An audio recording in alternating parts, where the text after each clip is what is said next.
One of the most confusing things in darts isn't your throw, it's your flights. There's loads of shapes, systems and opinions, and a lot of players end up changing flights constantly without knowing what problem they're actually trying to solve. So in this video, we're going to break it down and see which ones work best for me and how you can test how they're going to work best for you. I'm going to explain to you what flights actually do to your dart in the air and at the board, so you can understand the effect they have and stop second guessing. This video is not about a recommendation, it's about understanding what the flights actually influence. At a basic level, they influence three things. They influence how stable your dart is in the air, how it enters the board, and how forgiving your throw is when it wasn't perfect. Larger flights create more drag and slow the dart down. Smaller flights create less drag and helps the dart move faster. Neither is right, neither is wrong. They just change how the dart behaves. They can also affect the angle of how the dart enters the board and how tolerant the setup is to small errors. Flights don't make you more accurate. They make you throw more or less forgiving. One reason flights feel really confusing is because players try to change too much at once. So for this video, everything stays the same. Same dart, same weight, same throw, same everything. The only thing that's changing is the flight and the flight system. And hopefully that will show you clearly the effect it has on my throw, and hopefully you can then take it into your game. For this video, we're going to use a set of darts I've been getting on really well with recently. These Simon Whitlock atomized darts. I've been using them with standard flights and standard stems. They're punched, if you see them there. That just keeps them in place so you don't get that many pops. That's why a lot of people do change, really, because they pop off. But when you do this, you don't get any. Or if you do, it's once in a blue moon. So the reason I'm using these is because they have the standard stem flight. I know how they're meant to behave. You'll be able to see that. And then we're going to move to cosmo styles. Flights and stems. Never, ever, ever used them before. So it'd be interesting to see what they do. And once we finish with these, we're going on to these. Something I am familiar with. Nitro Flight by Red Dragon. I used to use these a lot. So we're going to find out what the three flight stems and systems do, how they affect my throw, and who knows, I may move away from the standard stem and flight and back to something like this again. On one way to find out. Let's do it. Before we get into the demo, it is really important I say this. This video is not sponsored and I am not telling you which ones to buy. This is purely to show you how different flight systems behave. And if you like unsponsored videos, don't forget to subscribe. Let's get to it. Standard stems and flights. Most commonly used, because this is what comes with pretty much every set of darts. You get a set of flights, set of stems, and a ring. Now, the ring, you do need to punch it with a little hole punch that comes with it, or one that you can buy, should I say. And then this is your basically most common setup. I know how these behave on the board. I've been using them for a long time. I went off integrated systems just because I just kept battering them up and it was costing me more money than these. Also, at the time, I felt I could be more individual with these. I could change everything about them if I wanted. This and the length, etc, etc. That's why I went for it. I could be more individual. Let's see how these get on the board. They're very familiar. What I'm looking at is how they sit, how they travel. They're going straight. They are flying straight but it's also how they're landing in the board. And they're pretty flat with a slight kick up, as you can see. We'll have another 2 visits for these. Like I say, these are the most common setups. Most people, when they first start darts, will have these unless they've been sold to massively, and they'll go straight to something like a K-Flex.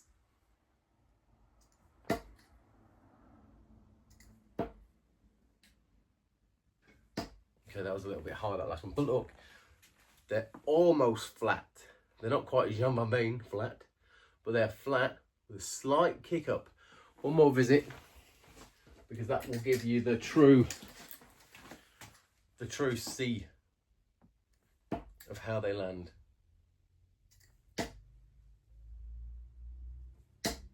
Yeah, pretty flat with a slight kick in the tail. That is your standard flights, and that's how they behave for my throw. Now we're moving on to Cosmo Flight Fit. Very similar to an L style, I believe. Obviously, I can't be testing everything out. If you remember, I said in the last little section, these I could be a lot more individual and change things to make my darts look different to everyone else's. So much so that I got these in green and black to do that. So yeah, super. Now, however, I've just noticed a slight difference. I'm doing this as I'm doing it normally. This is not edited. So as you can see, I made a bit of a boo-boo. Stem length is slightly longer, but I'm hoping once I put that flight on, it won't be so different. So let's get these on. Here's what they look like out the packet. They're pretty translucent. I can see through them. They're very thin compared to that flight that I have. I've got the very good Winmo ones. A little spin. There we go. So they should stop any deflections, but look how thin that is. Look at that. There's a lot of flex in this. A lot of flex. Now, what I'm expecting with these is quite a bit of a difference, because purely because these flights are thinner. They're plastic versus the kind of paper that I have on these darts already. I'll take these flights off, sorry. Maybe I should edit this bit out, but I probably won't. So the Whitlocks come with the standard, obviously the standard stems are on there. Now, once I put these on, I just want to see what the difference actually is. They look really long compared. Okay. Now, this is probably going to change more than it should. But this is the thing I was really confused. I thought I was buying the right size. I use short in everything because that's where the balance point is. Now, that looks really long to me, because I thought I was buying the right one. But look, they pop on, so you don't have to fiddle and unfold them through. Look, nice angles on there, so you don't have to keep folding them or give them a bite to go. They look nice. You can see right through them. See my eye? Maybe, maybe not. But there they are in their glory. Let's see what they do on the board. A bit nervous because they're longer, so I hope I'm not doing them justice by buying the wrong size. Here we are. Oh, wow.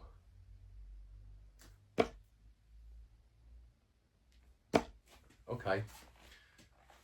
So I'm looking at the angle now of where they are, not how they flew to the board just yet.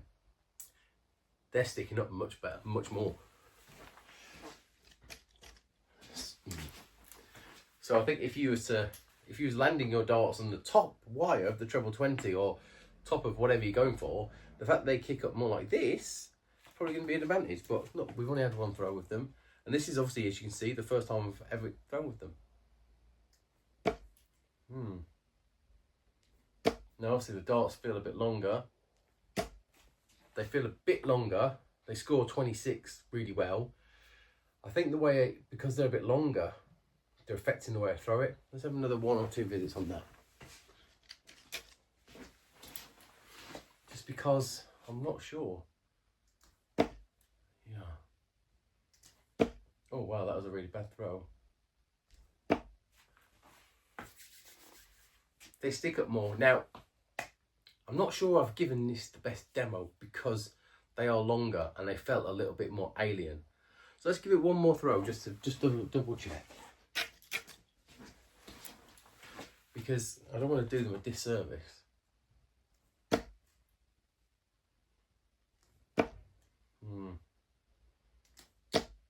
Well, there we go. I mean, the last one was really good. So what I've noticed is the balance is tiny bit off because they're a bit longer than what I'm used to. But they do definitely sit up more in the board.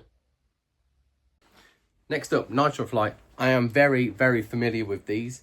These are the short versions. I went for all black. Don't know why. Match my t-shirt, match my mood. I'm very familiar with the Nitro Flights.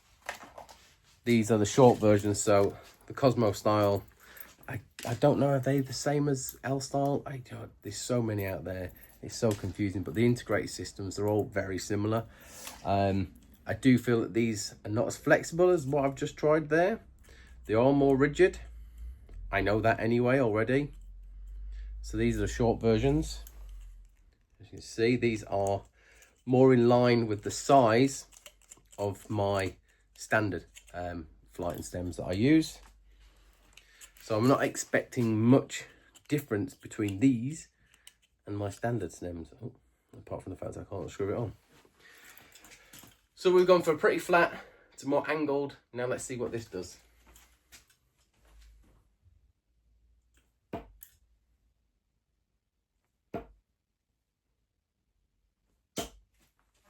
Really flat, really flat. Now that last dart sat really nicely on the top of the second one. I was expecting a bigger deflection, but it didn't, it just slid in. So that's good.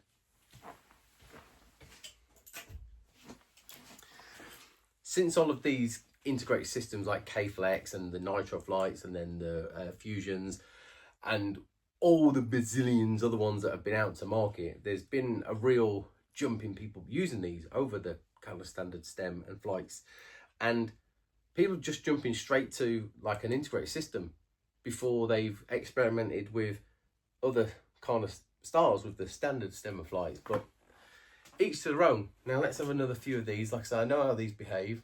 I can see them. Oh, I'm releasing them a bit. Released them all a bit early, but look, lovely and flat. Very similar to standard flight and stem.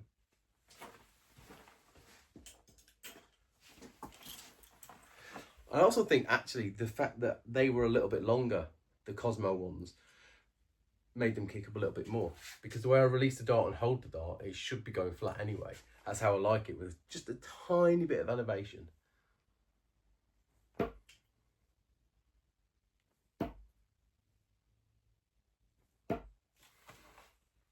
I like them. Look, I'm going to do one more, and like I said, there's not much difference between this and the standard stem and flight. I was worried if I hit deflection, it would hurt. But obviously that first one showed you that it didn't. They just slotted in.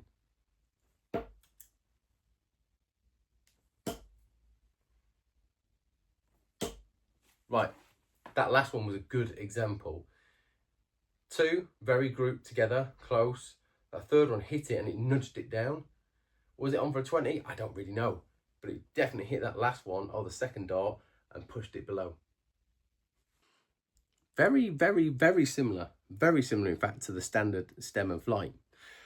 I was worried about the deflections, and until the last one, I didn't need to worry. But that one definitely hit it and sent it downwards. Obviously, not that much of a gap, but you saw it. The first one went slotted in. Then the second time, when it happened on the last throw, it hit it and sent it down. So, stiffer. However, they flew really nice through the air. All three of these, standard stem, the Cosmo, and then these integrated ones, they all flew really straight through the air. The only difference was the Cosmos, which were slightly more up. But I think that's more to do with the length of that stem. So I'm pretty surprised the way that the Cosmos went, that they were definitely more angled into the board. But again, I'm pretty sure that was down to the size of the stem versus the system itself. Now, they were very thin and very flexible, and honestly, like that, it's very paper thin. I'm not sure how they would last. It's good that they spin to kind of stop any deflections, versus these paper ones. Even these kind of Winmore thicker ones, they're not as flexible as that. Obviously they don't spin. And then we have the more rigid all-in-one system. Now all these are using flight number 6. There's so many different combinations, 6, 2, kite, pair, whatever, there's loads. I use them ones, they're the most common ones. That's why I wanted to demonstrate them for you today. We don't want to fall into these common flight mistakes.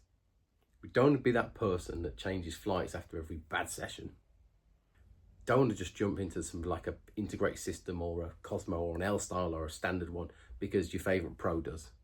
They're not built like you. We can't expect our flights to fix our consistency either. Also, please don't change your flights, your stems, your weights, your darts, everything all at once. Because if you don't know the problem you're trying to solve, don't change anything. When thinking about dart flights, ask yourself a few simple questions. Do I want more stability or do I want more speed? Do I want forgiveness or do I want feedback? Am I changing this to solve a real issue or just reacting? The best flight is the one that stops you thinking about it. Not best for everyone, best for your focus. So flights do matter, just not in the way most people think.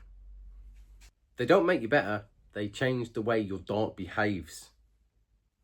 And understanding that will save you time, money, and a lot of frustration. I nearly swore then. If this video helped, I've got lots of other setups, a lot of other practice videos, a lot of other drills, a lot of other mindset videos too, pair really well with this video. Go and check them out.